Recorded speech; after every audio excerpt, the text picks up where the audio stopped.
seeing regular, ordinary people doing extraordinary things for others who are out there protecting us. And for me, that's where I get my inspiration.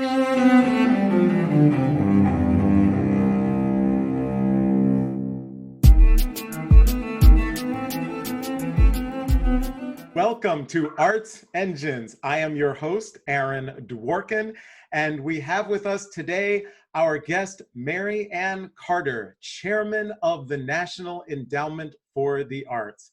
Welcome to Arts Engines.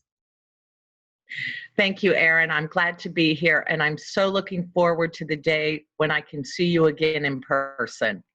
Yes, absolutely. I share that completely.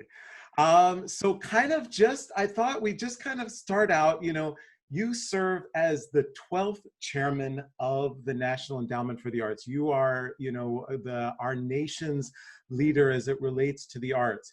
How did your passion for the arts kind of emanate from or come from? Was there kind of a moment in your life that made you go, this is something that I really want to dedicate myself to? Well, it's interesting, Aaron, because I think I was just an average art fan. I love to go to shows. I love to dabble here and there, but I never really considered myself as an arts person. And then when my daughter was 7 years old, she was diagnosed with dyslexia. And so I started searching around for a school where I knew she could be successful. I knew that a traditional environment wouldn't be right for her. And so I found a school that specialized in kids with dyslexia. And the real difference in this school was that they integrated the arts into the teaching method. So she mostly learns visually. It would be difficult for her to sit down and go and read a textbook. So these teachers have found ways to teach kids utilizing the arts. And it has made such a difference in our lives, and specifically my daughter's life, that I became such a huge proponent and realized this was something I felt I could really help with, spreading the word on what art means to everyday life. That's just extraordinary. And I know there's so many times when we see this role that the arts can play, especially in amongst young people. So thank you for that. So when we think about, the agency as a whole, a lot of people are like, that's the chairman of the National Endowment for the Arts, and you kind of view, kind of this role, and sometimes I think people do in almost a symbolic way, here is this person who's, kind of leading these arts. But could you kind of share, like, what is it kind of like behind the scenes? What's the day-to-day life of a chairman of the NEA? Well, I take a very active role at the agency, probably much to the staff's chagrin, but I like to know what's going on and what we're doing. We've implemented many things. Outreach to me is really important, and making sure that we are serving underserved communities. And to that end, we have extended our outreach to HBCUs, the historically Black colleges and universities. We've also convened the first ever in the nation conference with Native Americans, Alaskan Natives, and Native Hawaiians to let them know what are the resources within the federal government that are available to you. And so outreach has been a huge priority, but also, and I take a great interest in this, is making sure arts are utilized in our health and well-being. And we see that all the time now during this pandemic when we're all sitting at home. Arts is what is getting people through the isolation. But going back to what is actually happening at the agency, one of the items I'm most proud of is our work with our military men and women who are recovering from traumatic brain injuries. And we have a program called Creative Forces. And what that is is utilizing art therapy as part of the clinical treatment for our men and women who are recovering. And I take such great pride in that. And we partner with the Department of Defense and Veterans Affairs, and it continues to expand. So, so you asked behind the scenes. There's a lot going on behind the scenes, but these are just some of the things that I am personally really involved with in terms of promoting. Awesome. I mean, and there's such an extraordinary breadth to the agency that it seems. And so whether it's education, which you know reference, or obviously this health and the impact for wounded warriors, it's really extraordinary. When you kind of look now with everything related to the pandemic and all of that, is there something that you view as the primary role of the agency when you take all that breadth into account? Is there kind of something like, this is what our primary, if we get this piece right, we're really, kind of doing a good job with this work? Well, there's a lot of things in that question, Aaron. Um, uh, I think our number one priority right now, and this is what everyone at the agency is focused on, is the survival of the arts organizations across the country. They are hurting.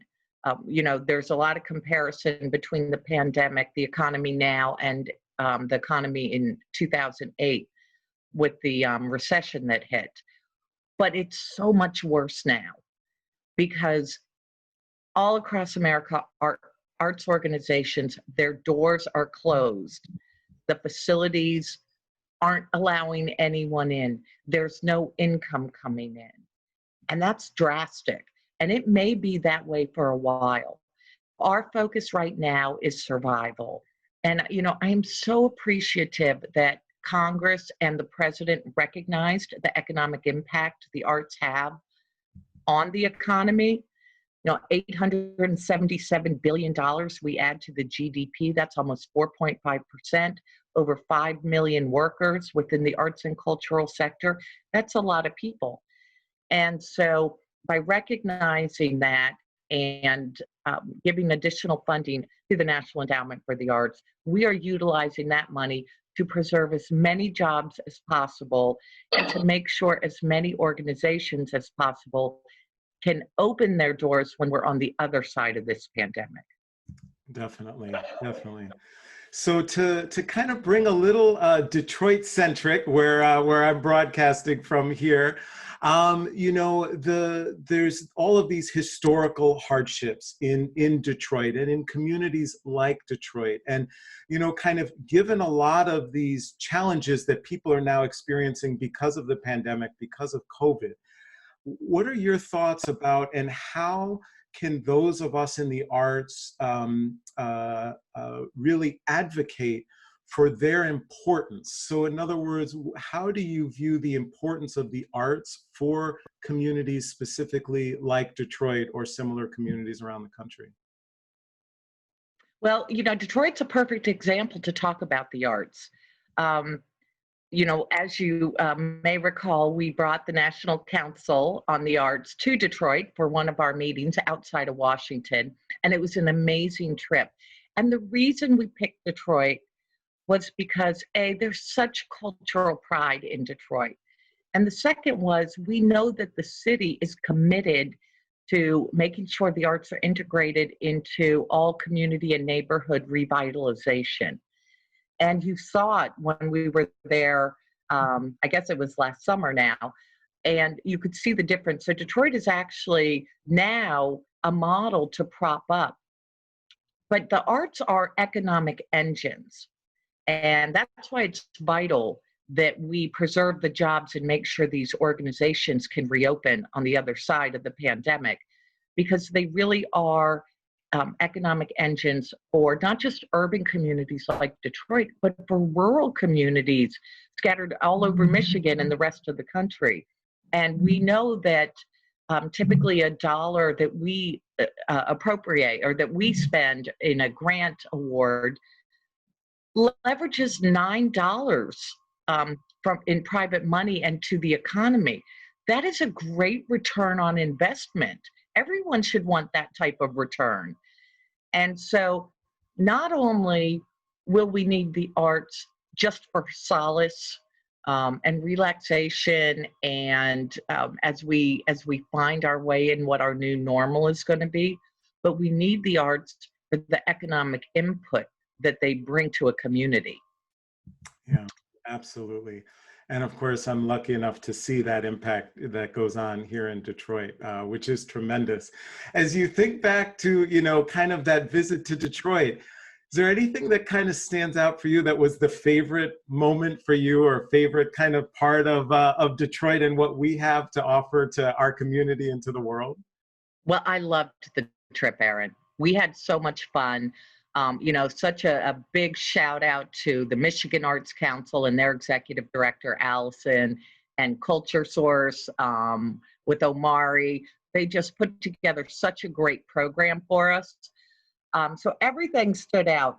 But, we got to sing at the Motown Museum. And that was actually a lot of fun to sort of be in a space where so many famous people have stood before and really got their start there. So I would say that was a standout. But there is a picture of the council and myself standing in front of the Motown Mansion. And the picture, it so reflects what a great time we had and how much we all like each other. It's such a genuine picture, and everyone's smile is so genuine. And I have that picture on my phone. I love it so much. And I think that was probably the real standout for me, was what a great, great group of people I got to spend an incredible time in Detroit with. Awesome, awesome. And again, it's the power of the arts to bring us all together and to bind us. And so unfortunately, we're running really short on time, but I wanted to kind of get from the perspective that you're able to have in this, sense of the nation. And with the pandemic going on, what kind of do you see in terms of the future for the arts? So many arts leaders are looking to try to lead their institutions and say, what's our, are we going to be back to normal in a year, right? Or in 9 months? Or Yeah. do you have any sense from the data, from just everything that you've been seeing, of kind of what do you envision things will be like in, in a year or two, and will we go back to normal? And do you have any sense or kind of suggestions of what arts leaders should be doing as they think about this and try to plan for their organizations? Well, I think we have to stop thinking that normal is what we thought normal was. We're going to have a new normal, and it will be normal, but it will be different. And we're actually surveying right now the different disciplines within the arts community. What is it going to take so people, our constituencies, know that it is safe to come in and enjoy themselves? I think that's the big issue, and that's the big question.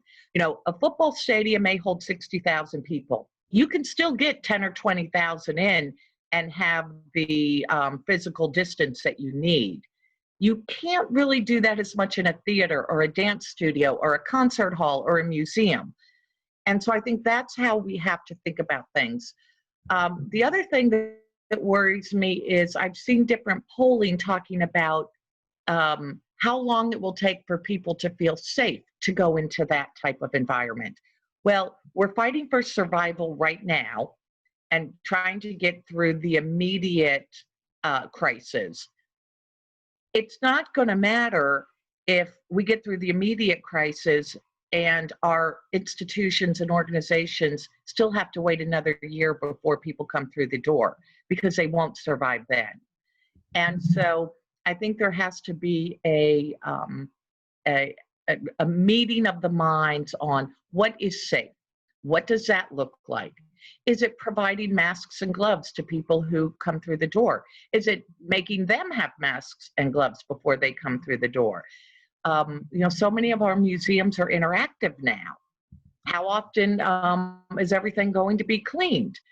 So, I think the thought process of what equals a safe environment is going to be the big issue that needs to be discussed and figured out, because no one wants their workers to not be safe. No one wants the people coming through the door not to be safe. So what is that equilibrium? Where do we find that, and how quickly can we get that in place? And I think that those are the discussions we are starting to have with the stakeholders, and hopefully we'll be able to put forth some recommendations that set a minimum bar across the board on a standard that everyone can achieve. And then I think that will start getting people through the door again. If they know it's a safe environment, they'll come through the door. They want to come in. They want to be a part of it. But we need to make sure that they understand it is safe for them as well. Yeah, absolutely. Thank you so much for that. Well, unfortunately, we're out of time, but one last just quick question. So, so many people are on lockdown and things can get challenging, and it's, how do we kind of deal with all of this? What do you do in terms of kind of finding that daily inspiration, or, when things are tough, or it seems like, we're never going to just be, able to just go out freely? Is there some source of inspiration that you find? Well, I spend a lot of my time scouring news articles and the web on what the arts community is doing to help our first responders. And I try to promote that as much as possible, because it seems like all we hear are negative things going on, but there's a lot of good going on. There's a lot of positive stuff, and I want to be able to promote that. And so that's really where I get a lot of inspiration. Just, seeing regular, ordinary people doing extraordinary things for others who are out there protecting us. And for me, that's where I get my inspiration. Awesome.